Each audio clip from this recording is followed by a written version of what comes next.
queria botar o vídeo até para você comentar, porque você estava falando da promotora, né, Simone Sibilio, né? E isso é crime, assim, em vários graus, né? Você usar o Estado para vigiar uma promotora, né? Isso aí assim, insano. Vamos colocar aqui um trecho da Globo News. Tá gostando do papo? Então se inscreve no canal, ativa o sininho para não perder nada e se puder, ajuda a gente fazendo um Pix. Muito obrigada!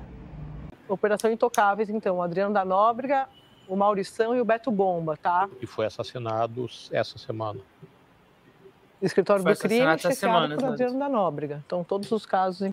Quem que foi assassinado, Claudinho? Esse Beto Bomba foi assassinado na Barra, aqui na zona oeste do Rio de Janeiro. Miliciano ligado ao Adriano da Nóbrega. Exato. Todos são, no final das contas.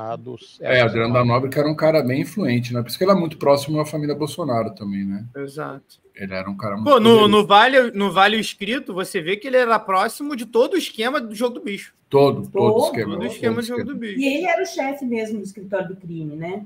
Fundador, Sócio fundador. Sócio fundador do escritório do crime. CEO do escritório do crime. Tudo bom na gente. Que se não pegam ele ia abrir na bolsa já. Capital aberto. Ia fazer o Bolsonaro reeleito, os caras iam poder, né? Fazer o IPO. Qual banco ia supervisionar? BTG Pactual, do Paulo Guedes. BTG Pactual. Pô, mas isso aí é uma ação que deve valorizar bastante, né? Nossa, me deu até a ideia de roteiro de série para escrever agora. Meu Deus. Tá, vamos ver aqui a história aqui. A gente tá zoando, porque que bom, né? Que a gente zoa, porque é difícil. Operação Intocáveis, então, o Adriano da Nóbrega, o Maurição e o Beto Bomba, tá? E foi assassinado essa semana. Escritório do crime, chefiada por Adriano da Nóbrega. Então, todos os casos em que a Simone Sibilio ela atuou. Homicídios do grupo do Orlando Curicica. Os assassinatos de Geraldo Pereira, o Falcon da Portela e Railton Scafura. Essa é a primeira vez que alguém partiu, como me disse o Leslie, para cima da cúpula da milícia do Rio, tá? Foi nessa Operação Intocáveis. Então, para a gente mostrar que é o caso Marielle, mas... não é apenas esse caso, ela também mexeu com outros, lembrando que a gente está falando dela porque, segundo a PF, ela foi monitorada de forma ilegal pela BIM Paralela. Exatamente. É muito surreal, né? Porque os caras usam o aparato do Estado, que seria para reprimir, né? Esses caras, você vê, ele estava monitorando a promotora, né? Então, assim, você está usando o Estado para o crime, né? É definição de aparelhamento, né? Ele está utilizando o Estado contra o próprio Estado. Não, e foi eleito contra a corrupção, né? São coisas assim que tem gente que até hoje acredita nessa merda. E olha o tamanho do imbróglio institucional que ele causa, cara. Ele tava, um dos espionados foi o Rodrigo Maia, que na época era presidente da Câmara. Imagina se saia bem do Lula espionando o Arthur Lira. Acho que o Brasil acaba. O Arthur Lira congela o Brasil tal qual o Eduardo Cunha. Cara, assim, a gente vê como não tinha o Bolsonaro, de certa forma, hoje até estava vendo a Joyce Hasselman, daquele jeito escroto dela, que eu não consigo muito assistir, assim. Imagina. Mas ela estava lá no UOL. Joyce quem? Olha aqui, rapidinho, ó. Toque, toque, toque. 3... Já estava aqui no gatilho. Muito bom. Não, e ela falando, né, que tipo, que como esse Ramagem ela usou até um termo, cachorrinho do Bolsonaro, né, que o cara era um pitbull do Bolsonaro ali. Sim. Mas você vê com a Annelise está rindo aqui, a gente está falando de si ou outro. E você vê como eles usavam o aparelho do Estado, em prol disso. E ninguém parava o Bolsonaro, né, porque ele foi juntando tanta gente, a gente sabe que ele era um cara que ele não aceitava o contraditório, então ninguém... Isso também acontece, pelo amor de Deus, estou falando em relação a quando você está no poder, tem pouca gente que te retruca. Isso acontece às vezes com o Lula também, eu percebo às vezes que ele perde um pouco o tom ali, porque está rodeado de puxa-saco. Mas no caso do Bolsonaro, era um bando de cordeiro. A gente vê pouca gente que... Você vê até o Bebiano, né? O Bebiano, a gente estava falando aqui um pouco antes de entrar aqui na live, o Bebiano avisou no Roda Viva, quando ele foi no Roda Viva, que o Bolsonaro queria criar uma BIM paralela, e ele até falou, acho que até algum militar chegou a falar para ele não fazer, e ele foi lá e fez, entendeu? Então, assim, isso a gente está falando do começo do segundo ano do governo Bolsonaro.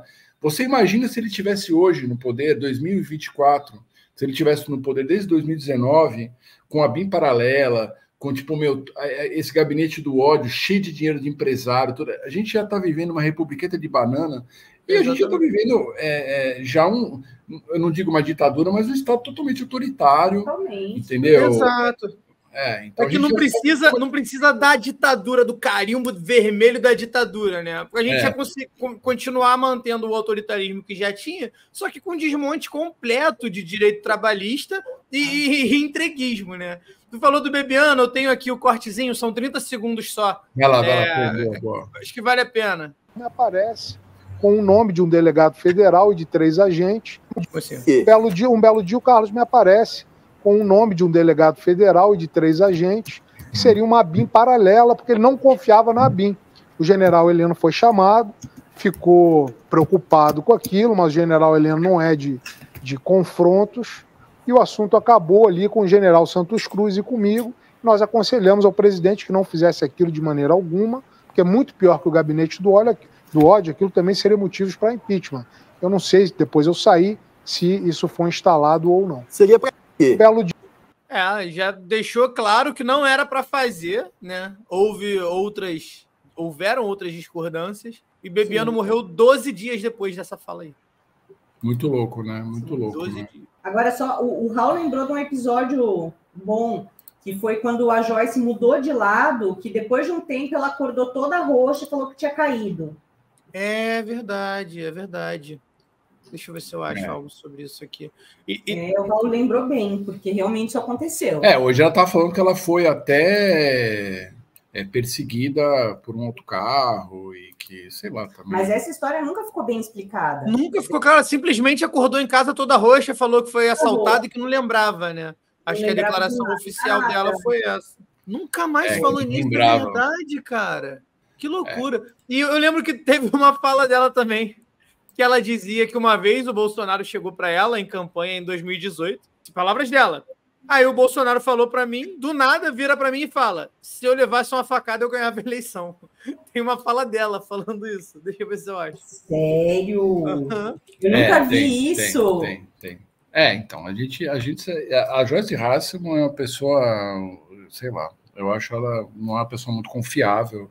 Não é um pouco confiável. Ela ainda é da classe, né? Ela é jornalista. Hoje ela até falou assim, não sei o que, do instinto dela de jornalista, falou lá no UOL, assim, do lado do Ricardo Couto, com 70 anos de jornalismo, do lado do Ricardo Couto, meu faro de jornalista.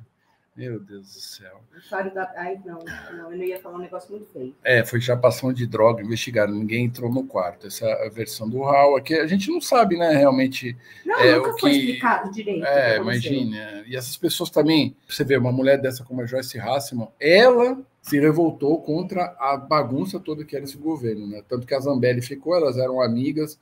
Você imagina, para alguém do caráter de Joyce Hasselman ter saído do governo, imagine o nível desse governo que era. Exatamente. Imagina a barbaridade como não estava.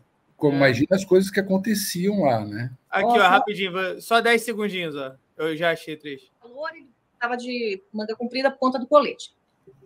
E aí, na volta, a gente entrou no carro e ele olhou para mim assim, eu falei, você tem que tomar cuidado com muita gente, tem questão de segurança. Aí ele falou assim, se eu tomasse uma facada, ganhava a eleição. Ele usou essa frase uns 10, 15 dias antes. Eu falei, fica quieto, vira essa boca para lá, fecha essa boca. Nossa senhora. Peguei. Já pensou? Então, mas é foda a Joyce, né, cara? Que pode ser uma puta de uma mentira isso também. Exatamente. É por isso que, porra. A gente mostra aqui, mas a gente sempre.